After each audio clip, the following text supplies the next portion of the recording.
Voilà, aujourd'hui, nous rejoignons Jeanne Antide dans sa maison. Nous sommes en 1794.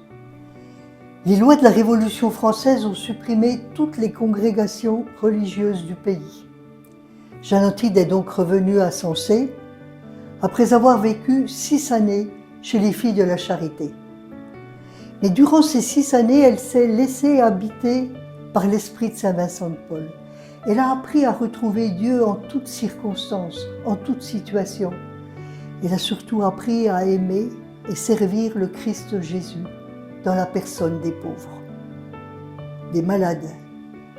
Et durant ces 6 années, elle a été aussi témoin du déchaînement de violence de la Révolution, lorsque le peuple a faim et que les extrémistes prennent le pouvoir. Le roi et la reine ont été guillotinés. Sur le chemin du retour et également à Besançon, Jeanne Antide a vu des prêtres guillotinés, des églises fermées, les crucifix cassés. Et toute cette violence, toutes ces scènes l'habitent, elle les porte dans son cœur. À Sensé, c'est aussi la Révolution. Le tribunal révolutionnaire siège en permanence, et là aussi l'église est fermée. Les chrétiens ne peuvent se réunir, les prêtres sont pourchassés. À son retour, dans cette maison, Jeanne Antide ne retrouve pas son père. Il est mort pendant la Révolution. Elle ne retrouve pas non plus ses frères qui sont partis à la guerre, mais il y a là sa jeune sœur, Jeanne Barbe.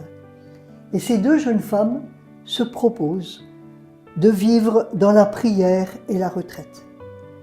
Car que faire d'autre quand la société est bouleversée? Que faire d'autre sinon prier pour nourrir et entretenir la petite flamme de l'espérance? Mais bien vite, les gens appellent au secours. Et Jeanne Antide raconte: une épidémie est survenue dans mon pays et dans les alentours. Chacun réclamait mes soins pour les malades. Alors Jeanne Antide se lève. Elle va visiter de maison en maison, de village en village. Elle soigne, elle console, elle encourage. Les enfants aussi sont délaissés. Il est prévu d'ouvrir des écoles pour les former à l'esprit révolutionnaire. Jeanne Antide écrit: pour parer cet abus, j'ouvris une école gratuite où je reçus les filles et les garçons en très grand nombre. Je leur appris à lire, à écrire, mais ainsi que la prière et le catéchisme. Ainsi, Jeanne Antide prépare ses enfants à leur vie d'hommes, de femmes, de chrétiens, de chrétiennes. Une porte d'espérance s'ouvre pour eux vers l'avenir. Et ensemble, ils peuvent préparer un avenir meilleur. Les prêtres, eux aussi, sont pourchassés, comme dans tout le pays. Jeanne Antide, ils se cachent dans les bois, dans les grottes. Jeanne Antide va à leur rencontre. Parfois, la nuit, elle les accompagne près d'un mourant, près des malades, ou pour célébrer une messe clandestine dans une grange, dans une cave. Pour eux aussi, Jeanne Antide est signe que Dieu ne les abandonne pas, qu'il prépare une aube nouvelle pour son Église martyrisée et persécutée. Mais dans ce monde qui semble avoir perdu le sens de Dieu, Jeanne Antide sent le besoin de témoigner de l'Évangile.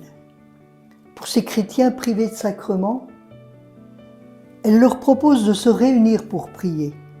Toutes les fêtes et dimanches se rassemblaient les catholiques pour sanctifier ensemble ces jours saints. C'est ainsi que Jeanne Antide témoigne de sa foi, de son espérance, de sa fidélité au Christ et à l'Église. Mais un jour, Jeanne Antide est arrêtée. En la voyant partir entre 2 gardes, les gens s'inquiètent. Elle les rassure. « Je vais à la fête, soyez tranquilles. Mais je n'ai pas peur. C'est la cause de Dieu, il la défendra. » Et Jeanne Antide témoignera de sa foi, de sa fidélité à l'Église avec force et conviction. Elle est relâchée. Dieu est sa force. Dieu est son appui, son espérance. Avec Dieu, elle continue de marcher. Elle se fait pèlerin d'espérance pour toute une région. Écoutons-la en faire le récit. Après l'école du matin, j'allais visiter mes malades de la paroisse. Après celle de l'après-midi, j'allais visiter mes autres malades dans les villages plus éloignés. Je marchais seul la nuit, en été, en hiver, par les forêts, les montagnes, les vallées, par la neige, la pluie, la glace. Allant au nom de Dieu, il ne m'arrivait rien de fâcheux. Jeanne se sent protégée, accompagnée par Dieu. Et elle porte alors le flambeau de l'espérance à toute cette population qui se sentait abandonnée. Elle partage autour d'elle cette flamme, car l'espérance c'est comme un feu. Quand on la partage, elle grandit, elle se propage.